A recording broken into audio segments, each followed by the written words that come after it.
어렸을 때 프로레슬링 꿈이었거든요.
안녕하세요. 잘생겼죠? 그렇습니다. 제가 이 자리에 나온 이유는 여러분들에게 갈망, 희망 뭐 이런 거를 전달하려고 나온 게 아니라 21세기 새로운 남성의 아름다움을 전달하기 위해서 나왔습니다. 자, 여기 오신 미혼 여성들은 이제 나 같은 남자랑 결혼해야 돼요. 뿌잉뿌잉. 자, 오늘 여러분들에게 말씀드릴 이야기는 바로 갈망, 열망 그리고 희망인데요. 왜 제가 여러분들에게 나오면서 악수를 강요했는지 아세요? 저는요 아주 소중한 존재이기 때문입니다. 제가 얼마나 소중한 존재인지 한번 어떤 사람인지 설명해 볼게요. 자, 우리나라에는 약 2,000명의 판사가 있습니다. 그리고 약 300명의 국회의원이 있죠. 사람이 아니라 가장 희귀한 동물 어떤 게 있을까요? 지리산에는 야생가슴 반달곰이 30마리 정도 있는데요. 우리나라에는 저 같은 현역 프로레슬러는 겨우 12명밖에 없습니다. 이 얼마나 희귀한 존재입니까? 박수 다시 한번! 여러분들 토요일 날 해운대에 있는 강연장에 와보니까 지리산에는 야생 가슴 반달곰보다 희귀한 존재가 나와서 강연을 하는 거예요. 자, 너무나 희귀한 강연이고 좋은 강연이니까 강연 끝나고 추가로 5만 원씩 더 받겠습니다. 오늘 저한테 5만 원 안 내시는 분은 여기서 저랑 뽀뽀하고 집에 가셔야 돼요. 진짜입니다. 농담 안 하는 거 알죠? 자, 오늘 제가 여러분들에게 말씀 나눌 주제는 바로 이제 갈망, 열망, 희망 이런 것들이 되겠는데요. 자, 일단은 저의 이야기를 해드릴게요. 제가 정말 갈망했던 거 무엇이 있을까요? 바로 그것은 격투기 해설자였습니다. 격투기 해설자. 근데 우리나라에서 스포츠 프로그램의 해설자가 되기 위해서는 어떤 스펙이 필요합니다. 어떤 스펙이 필요할까요? 영어. 또 어떤 게 있을까요? 얼굴. 그러니까 난 안 된다는 얘기죠 지금 어두운 데 앉아서 다 보인다 누군지. 네. 자, 그렇습니다. 우리나라에서 스포츠 프로그램의 해설자가 되기 위해선 스펙이 필요한데요. 첫 번째, 올림픽에서 금메달을 땄거나, 두 번째, 세계 챔피언 경력을 갖고 있거나, 또는 세 번째, 현역 시절 엄청난 업적을 쌓은 사람들이 나중에 할 수 있는 게 바로 해설자입니다. 심건호 해설위원처럼 올림픽 금메달리스트, 유명우, 장정구 선수처럼 챔피언 벨트를 허리에 둘렀던 사람이라든가, 또한 이 양준혁 해설위원처럼 현역 시절 엄청난 업적을 쌓은 사람들이 나중에 할 수 있는 게 바로 해설자죠. 하지만 저한테는 그런 스펙이 없었습니다. 물론 그 챔피언 벨트는 없었지만 체지방 벨트는 15년째 갖고 있죠.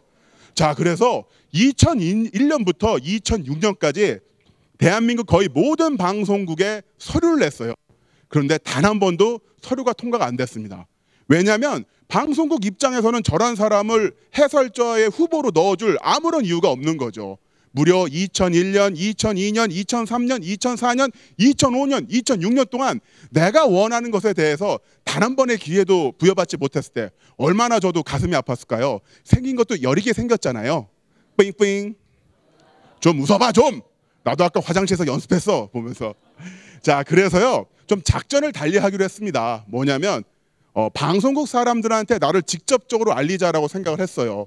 대한민국 거의 웬만한 사람들 인터넷을 사용하죠. 그래서 포털 사이트들을 다 그 메인 페이지를 하고 있으니까 김남훈이라는 사람이 격투기에 대한 어떤 재미를 알려주는 동영상을 여러 개를 만들어서 인터넷에 뿌리다 보면은 자연스럽게 검색어 1위가 되고 메인 페이지에 노출이 되다 보면 방송국에서 일하는 PD라든가 작가 같은 사람들이 나의 존재를 알게 되겠지.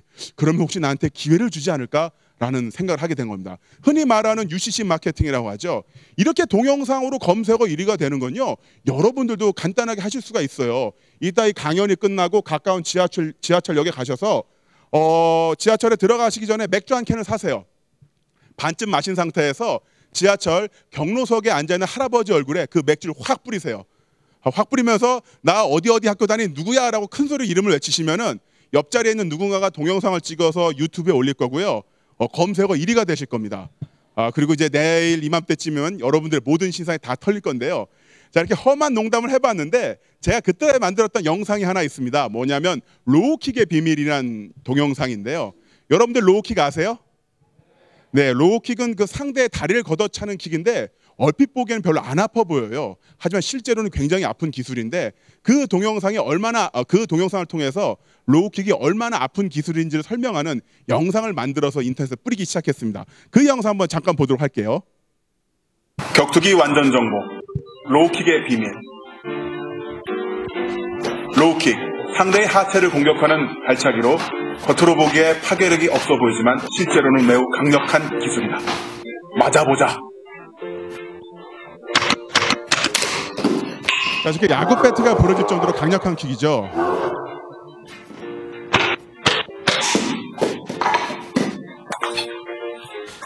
실제로 맞아보자.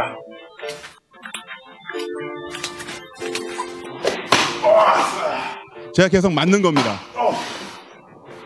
로우킥이 어떤 기술이죠? 예, 로우킥이란 그 허벅지, 무릎 위쪽을 강력하게 반격하는 킥입니다.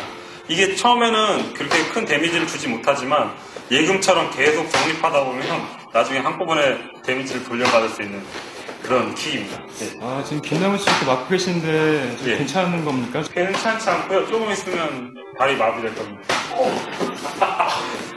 다리가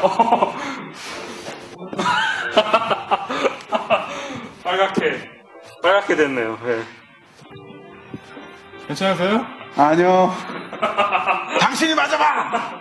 지금 많이 마셔가지고 여기 혈관이 부어 올랐어요. 그리고 지금 이게 조금 있으면 아마 멍이 막 까맣게 들었죠? 되면서 네. 멍이 들 것 같습니다. 혈관이 완전 튀어나왔어요. 그리고 근육도 좀 부은 것 같아요. 예. 예. 이쪽은 이게 없잖아요. 이쪽은 없잖아요. 무슨 고기 뒤집어? 이쪽은 이렇게 혈관이 튀어나와 있고, 예. 그렇습니다. 이제 귀찮아져, 느낌이. 예, 맞습니다. 불쌍하죠?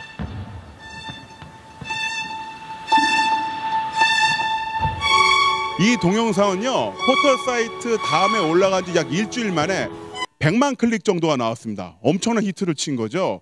제가 이 동영상을 통해서 여러분들에게 그 일반 네티즌들에게 알리려고 했던 정보는 바로 세 가지가 있습니다. 첫 번째, 김남훈은 언변이 좋다. 두 번째, 김남훈은 격투기를 잘한다. 그리고 세 번째가 가장 중요합니다. 화면 주시하세요. 김남훈은 잘생겼다. 여기서 박수 한번 쳐주시죠. 네. 이 동영상은요 제가 시리즈를 30개 정도를 만들었습니다. 로우킥의 비밀, 하이킥의 비밀, 암바의 비밀, 초크의 비밀, 펀치의 비밀 약 30개 종류를 만들었는데 나중에는요 이 동영상 시리즈가요 문화관광부가 선정한 우수 UCC에 선정이 되는 원치 않은 방향으로 흘러가기도 했어요. 뭐 딱히 원하지 않았거든요. 근데 이렇게 동영상을 뿌리고 나서 2007년도 7월 중순으로 기억하는데 모르는 번호로 전화가 온 거예요. 딱 받아보니까 당시에 UFC를 방송하던 주간 방송사 슈퍼액션이라는 거죠. 그러면서 이번에 가을 개편이 있는데 한번 오디션을 보지 않겠냐고 저한테 먼저 연락을 한 겁니다.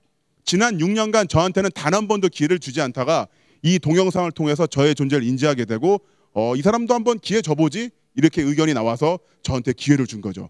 그래서 저는 그 주에 일요일 날 오전에 분당 서현역에 있는 슈퍼액션 방송국 지하 2층 스튜디오에서 6명과 함께 오디션을 받고요. 3일 뒤에 합격자 통보를 받습니다. 네.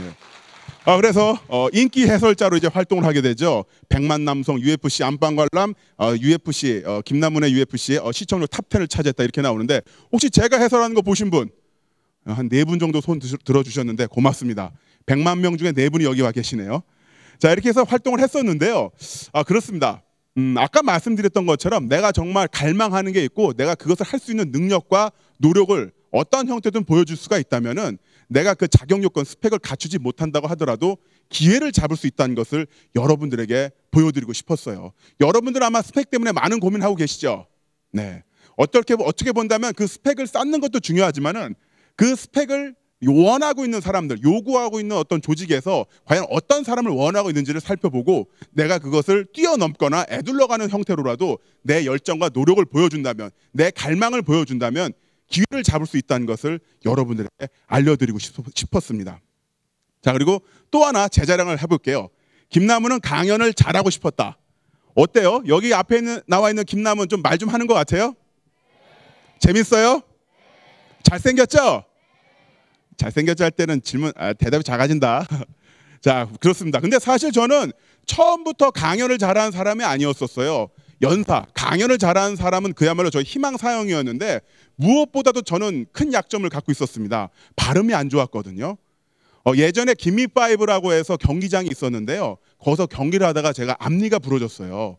그런데 또 부러져가지고 임플란트를 집어넣었는데 아주 두껍게 이를 이제 집어넣었습니다. 그러다 보니까 저는 기본적으로 윗니에 계속 혀가 맞닿아 있는 그런 상태가 돼요. 안녕하세요. 이게 바로 저의 원래 발음이고요. 이걸 연습을 해서 혓바닥의 위치를 정중앙이 아니라 왼쪽 위로 이렇게 비틀어서 올렸습니다. 이 상태에서 저는 계속 발음을 하는 거죠. 그래서 끝없이 연습을 해서 발음을 교정을 했는데 가끔 너무 피곤하거나 객석에 굉장히 아름다운 분들이 많이 앉아 계시면은 긴장을 해서 발음을 잘 못하는데요. 오늘은 발음이 굉장히 잘 나오네요. 네, 제가 오늘 컨디션이 좋은 것 같아요.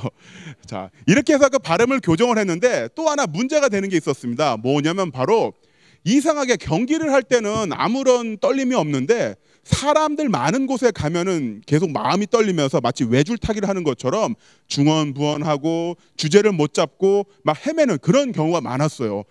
왜 이렇게 나는 말을 제대로 못하지? 이렇게 고민을 하다가 제가 2년 전에 책을 한 권 내게 됐습니다. 책을 내니까 이 서울에 있는 큰 출판사에서 서점에서요 저한테 한번 프로모션을 위해서 강연을 하라고 그 요청을 하더라고요. 그래서 그 신논현역 안에 있는 키움이라는 문화 공간이 있습니다. 지하철 역사 안에 있고 이면이 통유리로 되어 있는데 여기서 강연을 한번 해보라고 주선을 한 거죠. 여기서 한번 강연을 했었는데요. 정말 최악이었어요. 뭐냐면 지하철 역사 안에 있고 진출입이 마음대로 가능하고요. 이면이 통유리로 되어 있다 보니까 정말 산만하고 정신을 하나도 찰 수가 없는 거예요. 강연장 바깥으로는 1시간에 수천 명이 왔다 갔다 하고 사람들은 다 들어와서 자기 일 보고 책 보고 카카오톡하고 트위터하고 제 이야기는 아무도 집중을 안 해주는 거죠. 그래서 1시간 강연하고서 이게 뭐야 하면서 이제 집으로 돌아왔습니다. 근데 집으로 돌아와서 생각을 해보니까 이거 괜찮을 것 같아요. 뭐냐면 내가 여기서 한번 연습을 해보자. 여긴 어떻게 본다면 지옥 훈련장이다라는 생각을 하게 된 거예요. 내가 여기서 강연을 잘하게 된다면은 정말로 나중에 기업이라든가 학교에서 강연을 하게 될 때는 정말 말을 잘할 수 있을 것 같다는 생각이 들어서 제가 이쪽 담당자에게 먼저 연락을 했습니다. 앞으로 내가 매주 수요일마다 1시간씩 3개월 동안 무료로 강연을 하겠다라고 먼저 제안을 한 거죠. 담당자가 좀 의아해 하더라고요. 아니 거기서 왜 강연을 그렇게 하시려고 하세요? 좀 이상하시네 라고 하길래 원래 좀 이상합니다 라고 이야기를 했어요. 자, 그렇게 해서 3개월 동안 매주 수요일마다 1시간씩 제가 여기서 무료로 강연을 했습니다. 1개월째에는 이분들 청중들이랑 어떻게 교감이 좀 안 살았어요. 하지만 2달째 되니까 한 명이 앉아있던 2명이 앉아있던 그 사람들이 몸짓과 눈빛으로 하는 이야기를 알아듣게 됐고요. 3개월째 되니까 드디어 그 눈빛이 뿜어내는 어떤 그 신호를 읽어내고 제 이야기를 할 수 있는 그런 강사가 된 겁니다. 3개월 동안 굉장히 힘들었죠. 여러분들 그런 이야기 많이 들어보셨을 거예요. 피할 수 없으면 즐겨라. 들어보셨죠? 그런데요, 피할 수 없으면 즐겨라 라는 말은 굉장히 잘못된 상황에서 쓰이고 있습니다. 우리나라에선 권력이라든가 돈이라든가 너무 많은 어떤 힘을 너무 많이 가진 사람들이 그보다 못한 것을 갖고 있는 사람들에게 일방적으로 희생을 요구할 때 그런 말을 하거든요. 사실 피할 수 있을 땐 피하세요. 네, 피하는 게 좋습니다. 하지만 지금 이 키움이라는 공간처럼 제가 결정했던 것처럼 누군가의 행복이나 자유의지를 침해하지 않는 상황에서 내 스스로 걸어 들어간 호랑이 굴이라면 무언가 얻을 수 있는 게 있을 거라는 거죠. 여러분들도 살아가다 보면은 이런 상황을 맞이하게 될 겁니다. 피할 수 있으면 피할 수 있겠지만 이 상황에서 누군가의 행복이라든가 자유를 침해하지 않는다면, 내 스스로 들어갈 수 있다면, 그럼 뭔가 얻을 수가 있는 거라면 뚜벅뚜벅 걸어 들어가시고 뭔가 결과를 맞이하세요. 그래서 저는 여기서 3개월의 지역 훈련 때문에 테드, KS 같은 1등급 강사들만 오는 자리에 초청을 받았던 거죠. 이분들한테도 박수 한번 주시죠. 자, 그리고 이제 마지막으로 하나 더 이야기할게요. 다시 걷고 싶었다. 이 이야기는 뭐냐면요, 제가 프로레슬링 경기 연습을 하다가 3단 로프가 휘어지면서 거꾸로 떨어지는 사고를 당한 적이 있습니다. 그래서 목 뒤에 연수신경을 다쳐서 제가 하반신 마비가 된 적이 있었거든요. 굉장히 끔찍한 상황이었어요.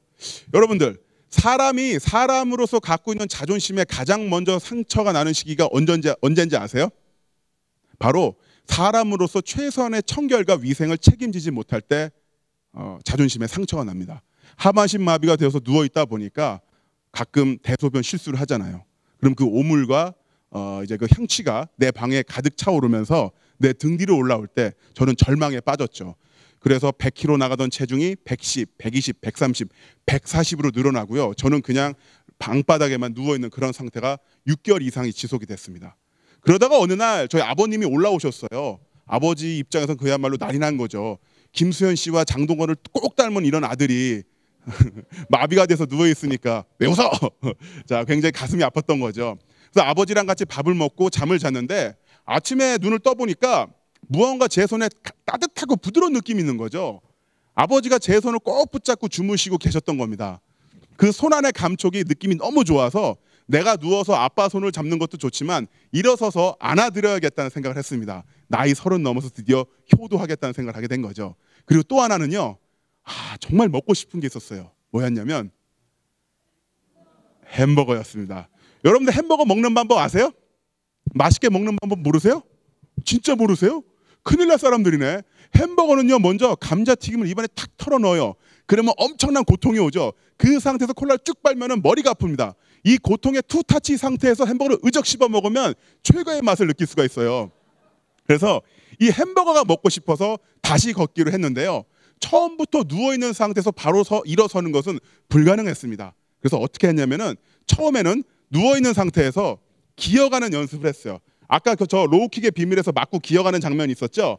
그거보다 조금 더 불쌍하게 기어가는 연습을 했습니다. 자, 텔레비전 앞에서 화장실 앞까지 기어가는 연습을 했고요. 화장실 앞까지 기어가게 되자 그 다음에는 문 앞까지 기어가는 연습을 했습니다. 이 정도 기어가게 되자 드디어 제가 혀가 꼬이기 시작했습니다. 여기 미인이 계시다는 거죠. 자, 이 정도 기어가게 되자 그 다음에는 일어서서 벽에다 손을 붙잡고 걷는 연습을 했어요. 주춤 하면서. 이렇게 몇 달을 연습하다 보니까 드디어 이제 아주 이 정도 스피드로 혼다에서 나온 아시모라는 이족 보행 로봇, 이 정도 스피드로 걷는 게 됐어요. 자, 이렇게 걷게 되자 드디어 햄버거를 먹으러 갔습니다. 지하철 첫 차를 타고 이제 도심으로 나갔는데요. 자, 햄버거 가게 드디어 갔는데 당시에는 햄버거 가게가 24시간이 아니었어요. 그래서 햄버거 가게 앞에서 2시간 정도 이렇게 서서 기다렸죠. 기다리니까 안에서 일하시는 분이 계속 쳐다보는 거예요. 쟤 뭔데 저렇게 서 있는 거야. 그러다 그분이 영업시간이 되니까 문을 딱 열어주셨는데 제가 문을 열고 이제 카운터까지 걸어 들어가는데 여러분들 제가 아까 이야기했던 것처럼 저 슬로우 비디오로 걷잖아요. 이렇게 카운터를 똑바로 보면서 이렇게 걸어가는 거죠. 그러니까 카운터에 계신 직원분이 이 뭐야 이러면서 막 저를 보시더라고요. 자, 그렇게 해서 카운터까지 걸어가서 주문을 했어요. 햄버거 세트 하나 주십시오. 콜라는 다이어트로 주세요. 라고 주문했는데 이 트레이에 햄버거 세트가 담겨져서 나왔는데 문제는요. 제가 너무 오랫동안 누워있다 보니까 몸에 균형이 빠져서 힘도 없어서요. 그 햄버거 접시를 못 드는 거예요. 이동치가. 그래서 일하시는 분에게 부탁을 했죠. 저기요. 제가 몸이 너무 허약해서 그런데 저 대신 이 접시 좀 들어주시겠어요? 라고 하니까 그분이 저를 위아래로 쳐다보더니만은 그 접시를 들어다가 제 자리로 갖다 주시더라고요. 그래서 햄버거를 한 입 딱 깨물었는데 그 빵이랑 양상추랑 고기가 아삭아삭 씹히면서 식도로 넘어가잖아요. 갑자기 눈물이 나는 거예요. 눈물이 나다가 다시 걷게 됐으니까 얼마나 기뻐요. 이렇게 웃었죠. 울고 웃으면서 햄버거를 먹다가 카운터를 딱 보니까 그 일하시는 분은 이미 멘탈 붕괴에 빠져가지고 이러고 있었는데 무슨 비상배를 누리려고 했던 것 같아요. 그날 어쨌든 저는 울고 웃으면서 햄버거를 먹었고 바로 평택에 내려가서 아버님 계시는 곳으로 내려가서 아버지를 선 자세에서 안아드릴 수가 있었습니다. 네. 사실 그 목 뒤에 신경이 끊어진 건 아니고 데미지를 받은 상태였기 때문에 언젠가는 다시 걸을 수 있는 그런 상황이었습니다만은 제가 다시 걸을 수 있겠다는 희망이 없었더라면은 저는 다시 프로레슬링 선수로 복귀하기 힘들었었겠죠. 오늘 여러분들이 들었던 많은 연사분들이 했던 얘기, 갈망, 열망, 또한 희망, 이 이야기들은요 앞으로 여러분들이 인생이라는 이 불확실성의 바다를 건너가는데 큰 도움이 되실 겁니다. 아마 이 세 가지는 여러분들도 다 갖고 계실 거예요. 하지만 여러분들이 갖고 있는 어떤 청춘의 세대라는 것이 일방적으로 수탈을 당하는 이 시스템에서는 그런 상황이다 보니까 굉장히 힘드시겠지만 그 세 가지를 갖고 있다면은 이 바다를 충분히 넘어가실 수 있을 거라 생각합니다. 혹시 여러분들 지금 미래에 대한 확신이 있나요? 미래가 보입니까? 안 보여요? 진짜 안 보여요? 여기 뭔가 보이나요? 안 보이죠? 이게 바로 여러분들의 미래예요. 여러분들의 미래는 안 보여요. 그런데 여러분들의 미래가 보이지 않는 것은요. 없기 때문이 아니라 너무나 눈이 부시기 때문에 보이지 않는 겁니다. 잠깐! 이렇게 멋진 멘트를 이렇게 싸구려 박수로 끝내려고 하더니 제가 다시 한번 조언을 테이크 2로 갈게요. 자, 제가 여러분들의 미래는 너무나 눈이 부시기 때문에 보이지 않는 겁니다라고 이야기를 하면요. 바로 박수 치지 마요. 너무나 위대한 멘트이기 때문에 처음에 뇌세포가 이해를 못하는 거예요. 자, 2초 동안 블랭크. 2초 동안 블랭크 했다가 2초 뒤에 발끝부터 떨리고 온몸이 사시나무듯 떨리면서 드디어 감탄사가 나온 거죠. 다 같이 해보겠습니다. 우와. 우와. 우와 하다가 엄청나게 박수 치는 거예요. 알았죠? 자, 한번 다시 가겠습니다. 자, 조용. 이게 바로 여러분들의 미래입니다. 여러분들의 미래는 없기 때문이 아니라 너무나 눈이 부시기 때문에 보이지 않는 겁니다.